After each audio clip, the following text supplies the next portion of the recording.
wabarakatuh. Waalaikumsalam.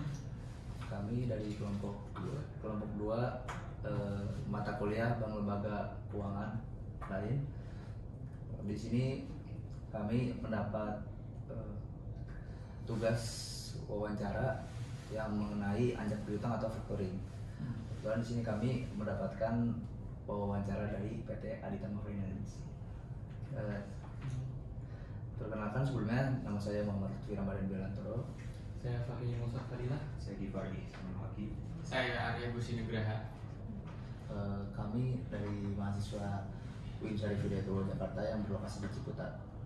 Sebelumnya saya dan rekan-rekan saya mengucapkan terima kasih banyak kepada Pak Arya, Pak Irfan, dan Bu Meta. karena sudah meluangkan waktunya untuk kami melakukan wawancara. Sama-sama kehadirannya. Sebelumnya mungkin boleh perkenalan satu-satu, Pak. Oh, baiklah. Ya, terima kasih kepada teman-teman adik-adik dari Iya, sama lebih kecil. dari Universitas Islam Negeri. Hidayatullah ya. Nah, perkenalkan, terima kasih sudah datang ke PT Aditama Finance.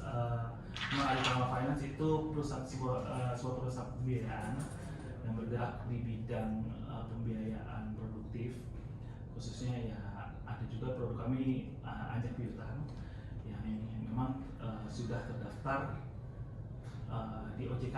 Jadi perusahaan pembiayaan itu wajib terdaftar dan pasti diawasi oleh otoritas jasa keuangan. Nah, perkenalkan, nama saya Suharyadi.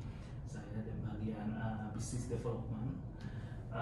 Di sini ada rekan saya ini Pak Ivan Fidratutan, itu dari divisi manajemen risk, sangat penting di sebuah perusahaan pembiayaan dan compliance. Lalu ada rekan saya juga Metasari itu di bagian business development kita. Nah, sekarang apa yang mau ditanyakan dari anjak piutang dengan PT Aditama Finance? Mungkin masuk ke pertanyaan pertamanya. Boleh. Jadi bagaimana Bapak atau Ibu melihat ataupun menilai peran strategis yang ada di anjak piutang ini dalam struktur lembaga keuangan non bank ini, Pak? Dalam struktur lembaga keuangan non bank. Ya, jadi peran perusahaan pembiayaan kan perusahaan pembiayaan itu termasuk lembaga pembiayaan non bank, yang berarti memang sebuah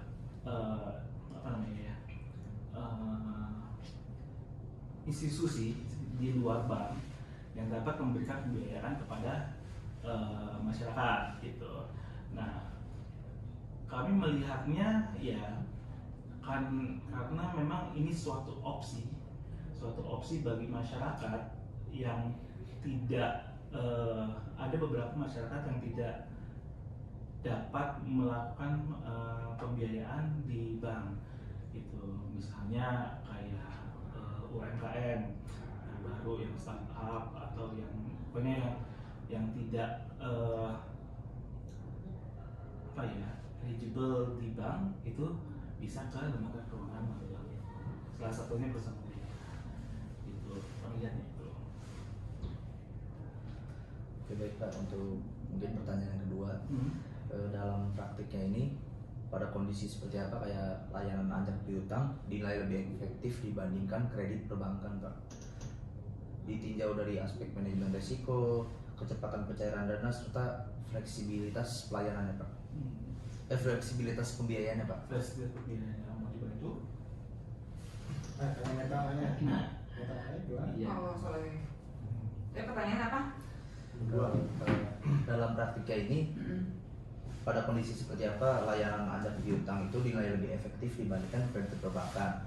Nah, ditinjau dari aspek manajemen risiko, kecepatan pencairan dana, dan fleksibilitas pembiayaan. Oke, kalau kita tadi ngomongin tentang perusahaan non bank, yang dimana kalau teman-teman sering dengar perbankan itu kalau mau butuh pinjaman dana harus pakai fixed asset, ya kan? Kalau lu nggak punya rumah, nggak punya gedung, nggak punya ruko, nggak bisa nih minjem sama bank.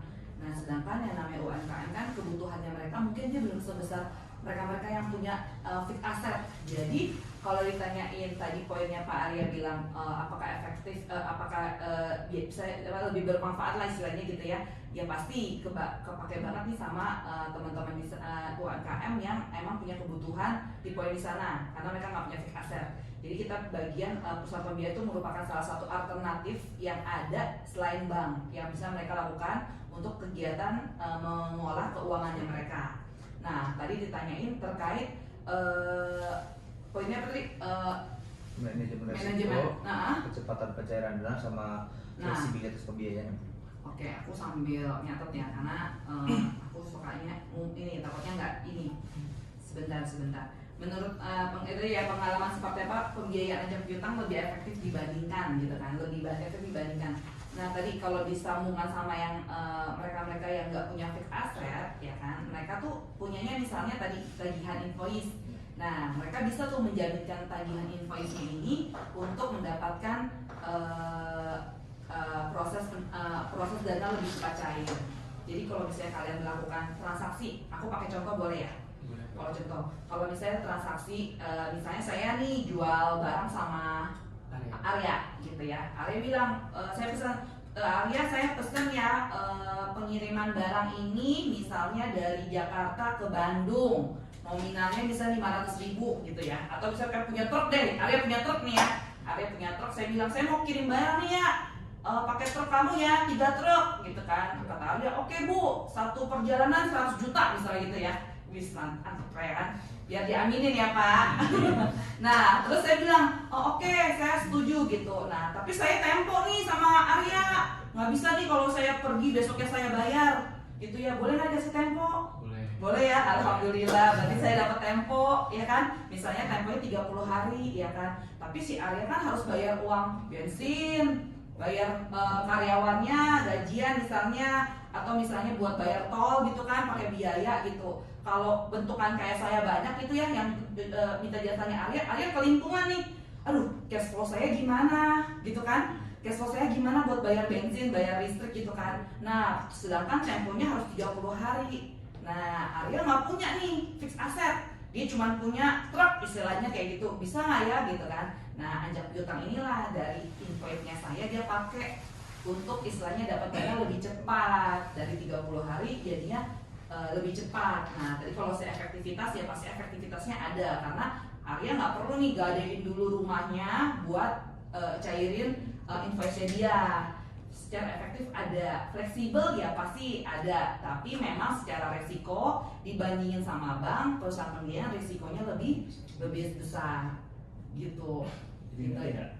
Jadi kalau kalian pinjam ke bank, itu kan kalian harus punya nih jaminan gitu kan, fixed asset, entah itu tanah, entah itu rumah, jadi pokoknya harus punya gitu. Sedangkan kalau kalian nggak punya tapi kalian punya invoice itu piutang gitu, itu bisa tuh, maksudnya perusahaan pembiayaan akan menilai bahwa kalian itu sebetulnya punya duit gitu, tapi belum cair dan akan cair karena harus namanya piutang itu kan harus dibayar oleh si konsumen gitu kan.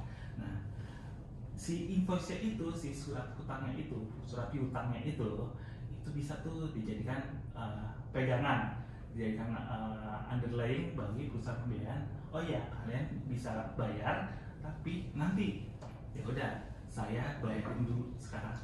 Itu maksudnya nilai invoice-nya berapa gitu, saya bayar dulu sekarang gitu. Misalnya nilai invoice-nya 1 miliar gitu, saya bayar dulu tapi tidak sebesar 1 miliar. Itu sebesar mungkin sekitar 800, tergantung kesepakatan. Tergantung nanti kesepakatan ya, gitu. nanti. Saya bayarin dulu, tapi nanti kalau invoice itu cair, uangnya masuk ke kami. Nah, itu yang namanya dibilang lebih fleksibilitas. Jadi nggak perlu jaminan aset tanah dan lain-lain. Nah, itu baik. Dan lebih efektif kenapa? Pada saat itu juga gitu. Karena namanya invoice atau piutang itu nggak mungkin lebih dari let's say 3-6 bulan itu udah jarang banget, paling cuma 30 hari, sebulan, atau sebulan dibayar, atau 2 bulan dibayar gitu kan.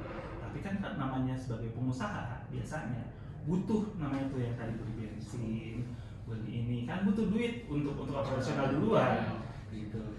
Nah itu makanya kenapa dibilang lebih efektif. Nah itu jadi seperti ininya ya. Di perusahaan finance itu muncul sebagai alternatif pembiayaan kepada masyarakat. Jadi yang mungkin masyarakat yang belum memiliki akses ke bank. Bank apakah ada transaksi hajat piutang? Ada. Tapi biasanya yang diberikan kredit atas hajat piutang oleh bank memiliki batas lain di bank. Misalnya dia punya modal kerja, PK, tapi ada jaminannya biasanya di kasir.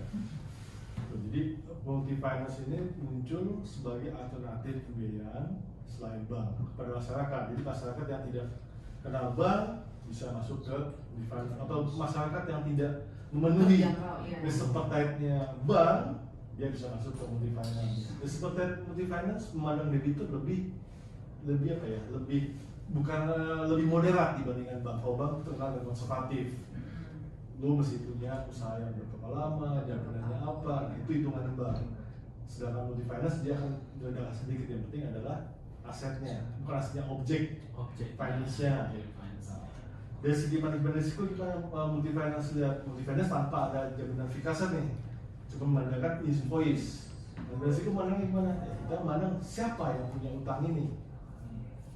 Nah, kita nggak mandang cuma misalnya katakan Bang Arya nih mau utang, mau menjaminkan invoice saya nggak cuma sebatas lihat si ayahnya, saya lihat siapa yang mau bayar utangnya nih. Itu dari sisi manajemen risiko. Kenapa?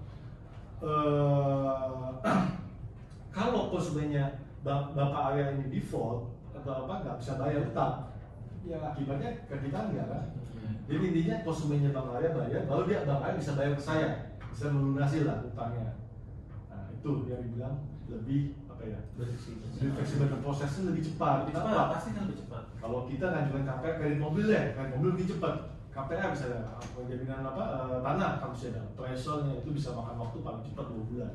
Sedangkan nama invoice biasanya ngecek ke BPN dulu, pokoknya ada proses yang administrasinya lebih panjang kalau ke kasir. Sedangkan untuk factoring perusahaan finance kita hanya proses selamanya di awal. Pada saat kita menilai kelayakannya Bang Arya, kita menilai kelayakan konsumennya Bang Arya, baru kita kasih. Nah begitu nanti ada info masuk, POP, apakah termnya katakan 2 bulan, 3 bulan, kita kasih sebatas term invoice-nya. Kenapa masyarakat butuh invoice? Untuk usaha butuh apa sih? Modal. Paling nggak sebesar HPP. Jadi harga 100 juta seperti contoh tadi, udah termasuk keuntungan dari si yang punya usaha kan? Nah, tapi sebenarnya apakah untuk menghasilkan 100 juta mesti mengeluarkan 100 juta? Kan enggak. Paling 60 bisa katakanlah 60 jutanya. Jadi sebenarnya kebutuhan modal kerjanya si konsumen adalah 60 juta sebesar HPP-nya. Nah, ini bisa dipakai untuk muter lagi.